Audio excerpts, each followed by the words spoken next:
I always trusted Melanie.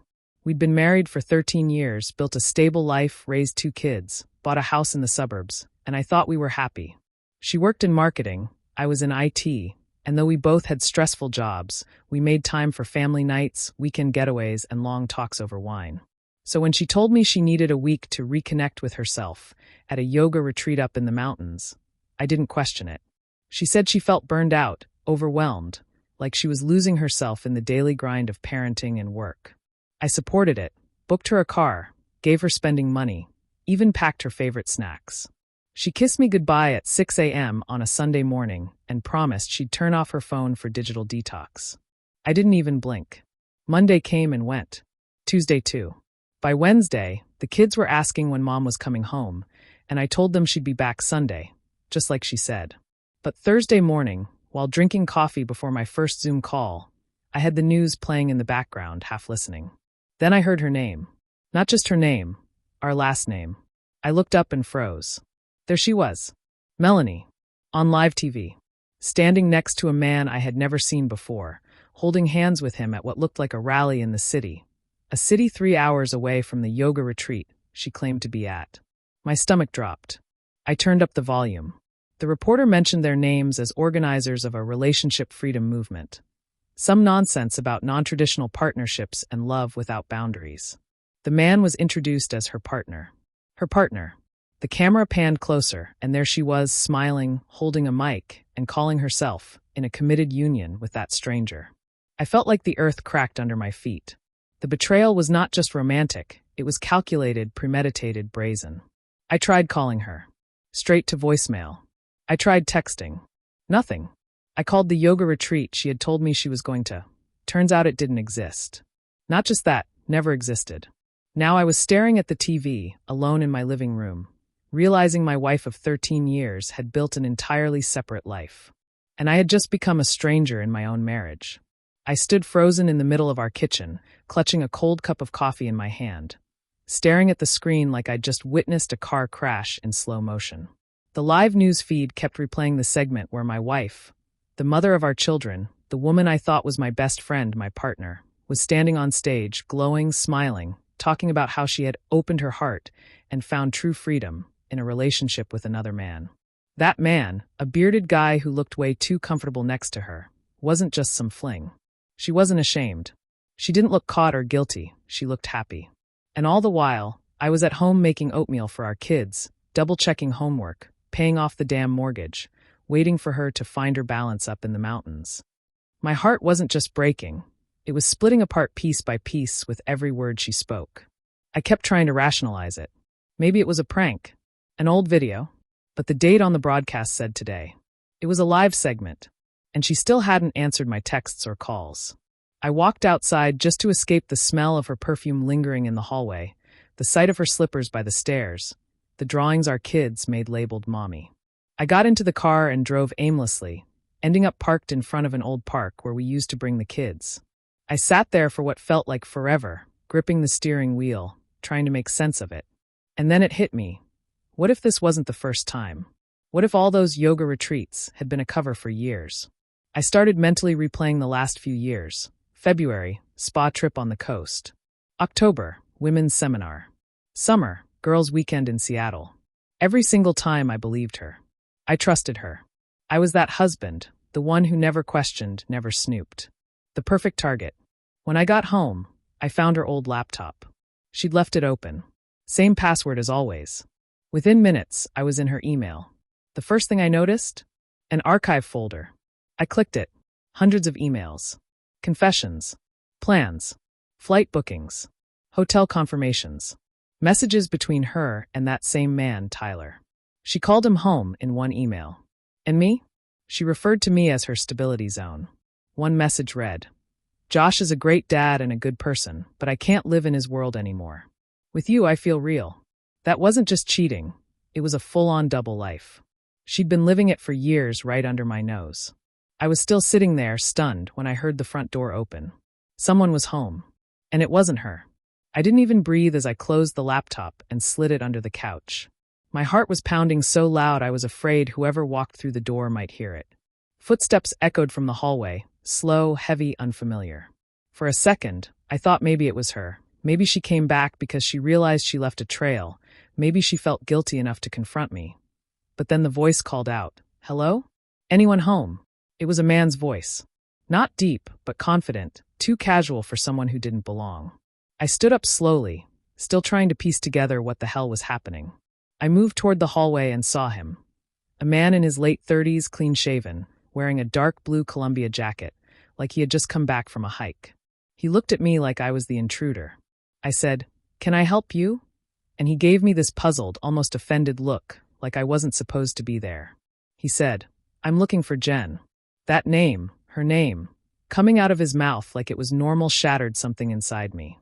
"She's not here," I said flatly. He tilted his head. "She told me she was coming home today." She told him? My blood went cold. "Who are you?" I asked. He looked uncomfortable, hesitated, then said, "I'm a friend." I laughed, but it wasn't a funny laugh.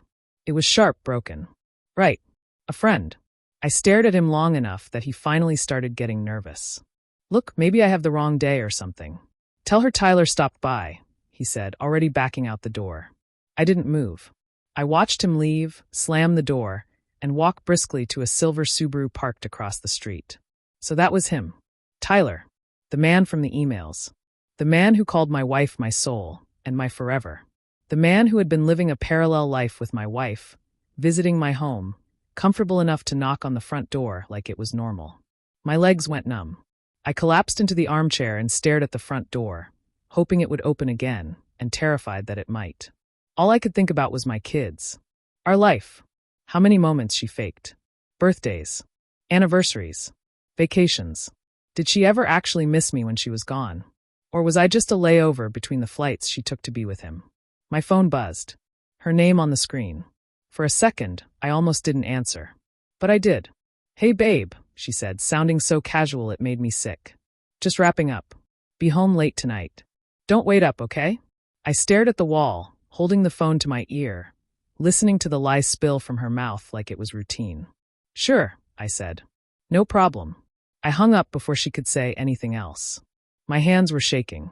My vision blurred. I opened her laptop again. This time I went deeper. I opened her laptop again, but this time I wasn't just a stunned husband. I was on a mission. No more hesitating. No more pretending maybe this was all some misunderstanding. I clicked through every folder, every shortcut, digging into her digital life the way she'd clearly been digging into someone else's for God knows how long. There was a folder tucked away in her documents labeled Client Logs, but inside it were spreadsheets with names and dates, except one tab caught my eye. It was labeled T. Just the letter. I opened it and found what looked like a journal, all of it formatted like notes from therapy sessions, except it was all about him. Tyler. Pages and pages describing their weekends, their dreams, even arguments they had. Like she was documenting their relationship, their real one, not the fake life she performed for me. One entry said, "T said I should just tell him the truth. But I can't. He'd fall apart, and I'm not ready to let go of that life just yet." That was me. She didn't even write my name. Just a letter. Like I was some shadow character in her personal drama. There were photos too. Some of them at the lake house we'd gone to last summer. Only I wasn't in them. He was. Tyler, smiling with her by the fire pit. Tyler holding a coffee mug that used to be mine. They'd even used our kayak, the one I fixed up for our anniversary trip. I slammed the laptop shut. My hands were shaking again. I didn't even realize I was crying until I tasted salt on my lips. She had duplicated a life, blended it with ours, and used the same places, the same damn memories. It wasn't just betrayal, it was theft. I stood up, paced the living room, looked out the window like someone might be watching. I felt paranoid, unstable, like I was losing grip on what was real. And then I noticed something I hadn't before, a keyring on the table near the front door. 3 keys. One was for our house, obviously. One was to her office. The third I didn't recognize. I picked it up, stared at it, and suddenly remembered the storage unit she'd mentioned in passing months ago. "For client materials," she said. I thought nothing of it then. Now, it felt like a damn vault of secrets. I took the key, grabbed my jacket, and got in the car. The drive was only 15 minutes, but it felt like an hour with the weight in my chest. I pulled up to a row of units. She'd left the number on a post-it once, Unit 42, and my hand shook as I slipped the key into the lock. It clicked open. I lifted the roll door, and inside was a life I didn't recognize. Furniture. Clothes. Children's books. A crib. I froze. A crib. And a framed photo of her and Tyler, smiling, holding a baby I'd never seen before. My knees nearly buckled. I stepped inside the storage unit like I was walking into someone else's life, like I was trespassing on a reality I had no business knowing existed. The photo on the shelf wasn't just a casual snapshot. It was framed like a family portrait, the kind people hang over mantles or send out in holiday cards. My wife, Tyler, and a baby. A real baby. A little girl maybe 6 or 8 months old, in a pale yellow dress, sitting on Tyler's lap while my wife beamed at the camera. I stared at the photo, trying to make sense of how it was possible. When had this happened? Who was this child? My mind flipped through timelines, trying to recall any time she'd disappeared long enough for this to be real. But the truth was her work trips and client retreats were so frequent I had stopped questioning them. I began looking through the boxes. One was filled with diapers, wipes, formula.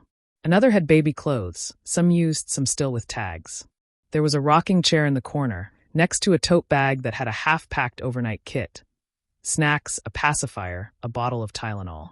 I opened a small chest of drawers shoved against the back wall and found a collection of letters. Handwritten, folded neatly, addressed to Addie. I picked one up. The handwriting was my wife's. Dear Addie, it began. Today you took your first step. Tyler cried more than you did. I wanted to call someone to celebrate, but we can't. Not yet. I don't know when this will all be real, but I promise I'll get us there. One day this hiding will stop. I dropped the letter like it burned my fingers. Addie. That was her name. She had a name. And my wife had written to her, tracked milestones, kept pieces of their lives like some warped, compartmentalized second home. And she'd done it all while coming back to me every week, kissing me goodnight, telling me she was tired, asking about my day. I took photos of the unit, the crib, the letters, the framed photo. My hands were shaking the entire time, and my mind kept slipping into this surreal state where I felt like I was watching myself from the outside. How do you process that your wife has an entire second family? I backed out of the unit, locked it, and sat in the car for nearly 30 minutes with the engine off, just staring at the dashboard. There were no answers. No next steps. Only this pulsing, nauseating feeling in my gut that everything I thought I knew about my life was a lie. And the worst part, I didn't even know who I was angrier at, her, Tyler, or myself, for not seeing it sooner. I didn't sleep that night. I couldn't. I laid in bed next to her, pretending to be half asleep while my mind spiraled in 1,000 directions. Every time she shifted, every time she breathed differently, I flinched like she was going to confess, like she might blurt out everything and give me the explanation I didn't even know how to ask for. But nothing came. Just silence. Just the steady rhythm of her breathing, like nothing had changed. Like she wasn't hiding an entirely different life from me. The next morning, I watched her get ready like I always had. She kissed me on the cheek, said she had to head out early for a call with a potential client, and walked out the door with a travel mug of coffee like this was any normal Tuesday. I sat there staring at the door long after it closed. I had her location services still open on my phone. I waited an hour before checking it. She wasn't heading toward downtown like she said. She was driving out of the city again. This time I didn't follow. Not yet. Instead, I took a mental inventory of the last few years. Every time she'd been distant, every girls' weekend. Every business retreat that didn't add up. I thought about the nights she cried in the bathroom, saying it was just work stress. I thought about how she never wanted kids when I brought it up. How she'd always shut down the conversation with a sharp, "I'm not ready to give up my life." Except she had a child already. With someone else. And she was still keeping that life going. I opened up her laptop while she was gone. I know it's a violation, I know it was wrong, but the rules had already been shattered, and I was just trying to put together a puzzle without all the pieces. Her email was clean. Too clean. No old messages, no drafts, no flagged items. Then I remembered her work had switched to using Slack for communication, so I opened the app. There wasn't much there either, except for one conversation thread with a name I didn't recognize. Kara M. The last message was from a week ago. Same drop-off time? He's bringing her again today. No reply. But that was enough. He's bringing her again today. Tyler. Tyler was bringing their daughter to Kara. I Googled the name, found a private daycare 25 minutes outside the city. I copied the address, debated driving there immediately, and then stopped myself. I wasn't ready. Not yet. I needed to confront her, but if I did it without answers, she'd twist it. She'd gaslight me. She'd cry and make me feel guilty, and I might just believe her. I needed the whole truth. I needed to see it with my own eyes. So the next morning, I followed her again, this time from further back, more carefully. I watched as she pulled into that same house near the storage unit, and this time, she didn't go inside alone. Tyler stepped out holding a toddler in his arms. My wife kissed the baby's forehead, smiled at him, then turned to get something from the car. I watched frozen, while Tyler wrapped his arm around her waist like he'd done it 1,000 times. She didn't pull away. I sat in my car, hands clenched on the steering wheel, watching the three of them like I was looking through a window into a life I was never meant to see.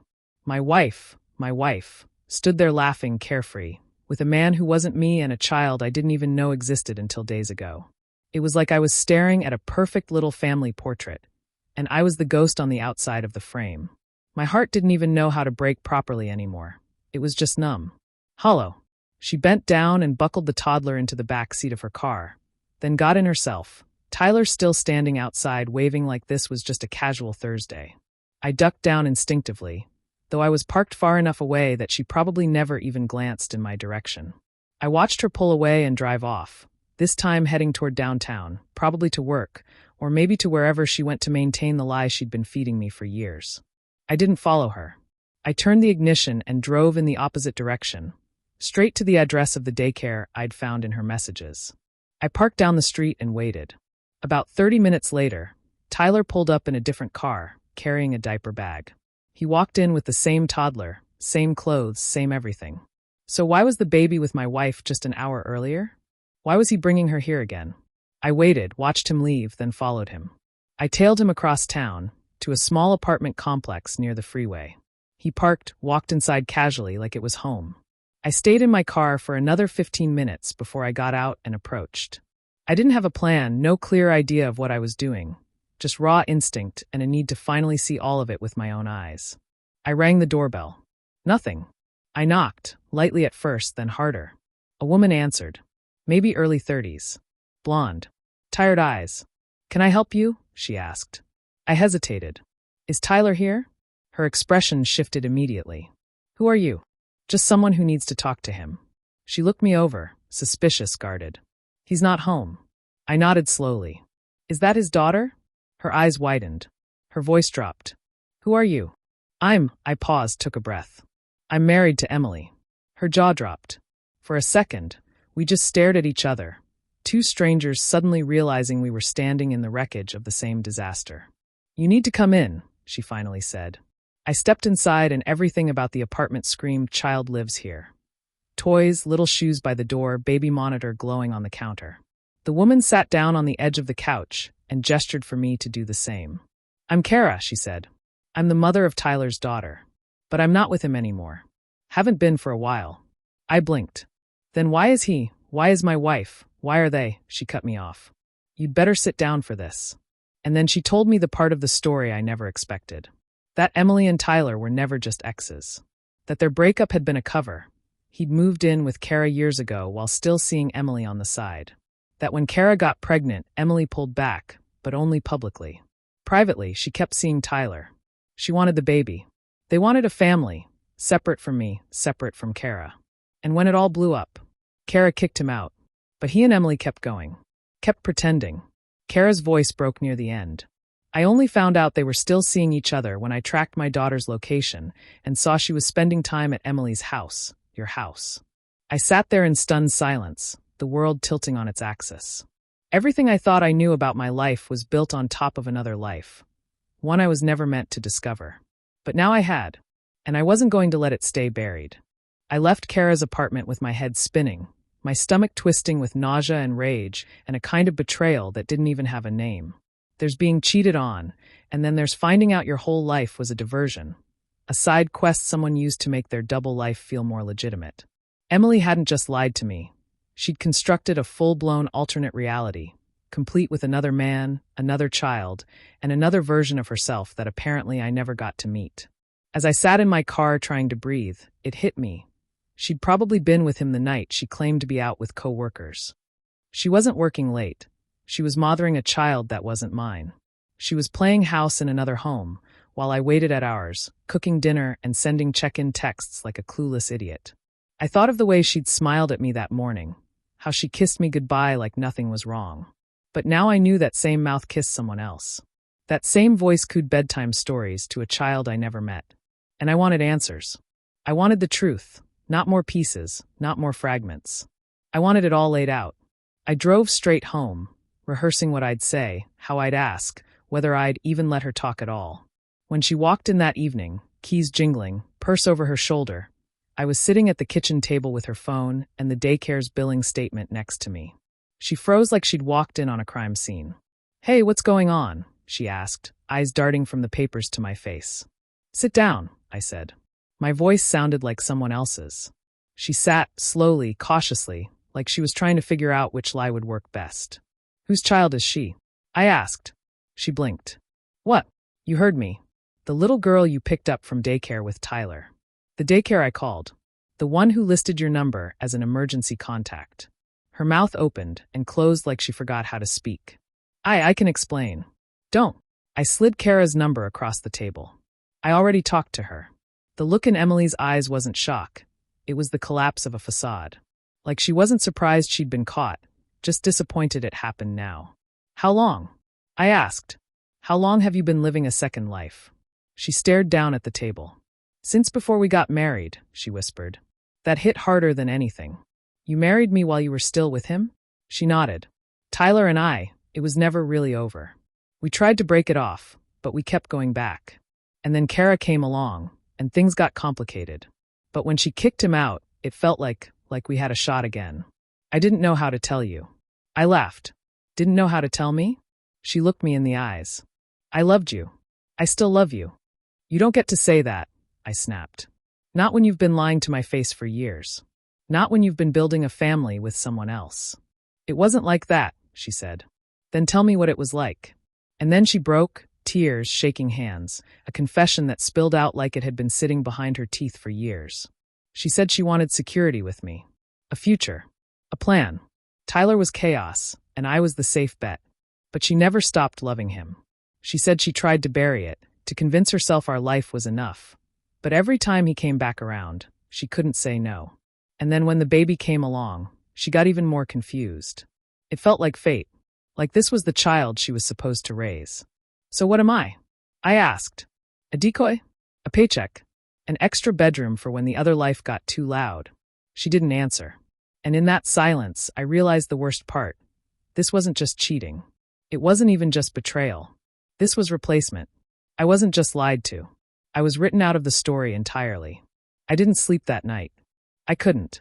I just sat there in the living room, staring at the dark corners of our home like they might offer up some explanation that made sense. Emily cried herself to sleep in the guest room, or at least she pretended to. I didn't care anymore. I didn't go in.